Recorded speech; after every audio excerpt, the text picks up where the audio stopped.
Scouting a center mid to see if they're good enough to play college soccer, aka they are actually in the final of the NCAA tournament. Let's watch them together so you can learn what you need to do to play college soccer. If you already know what happened in this game, don't ruin the score for those people who want to rewatch it, but at this point, you probably should already know who won. Okay, I want you to watch this guy right here. His body movement is excellent, and he moves his head like Odegaard and kind of runs like Odegaard, and this kid can definitely play pro soccer. So watch him check in here from the goalkeeper. He sees it, easy one-touch pass, but see how right afterwards he moves?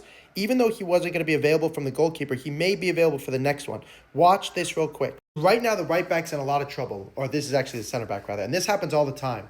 Now, as the center mid, he's great, and he's saying go back around, which is the correct thing to do if you want to keep it. And look, he's going to end up going down the line probably. But as a center mid, in the future, he could potentially drop here, right, and act as a third center back.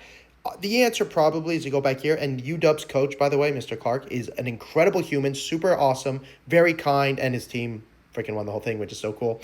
And just to add to that, Washington and NC State, while they're both amazing teams, they're not, technically favorites to win the whole thing, which is why it's so important you pick your coach, not the name of the school, if you want to play at the highest level and have a great experience. But having said that, see how he's pointing? It tells us that you understand the game. Now, the team lost it here because the guy kicked it down the line. Watch his defending. This is against their number 10, right? So probably their best player against maybe the best guy to keep possession for.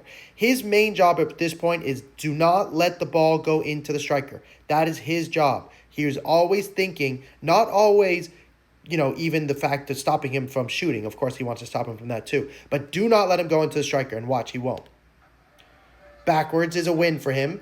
And then, boom, that's a win. But you see how he still marks him? He could probably mark this space in here, right? Because maybe he could have played a through ball into the striker. But he also knows this is the best player.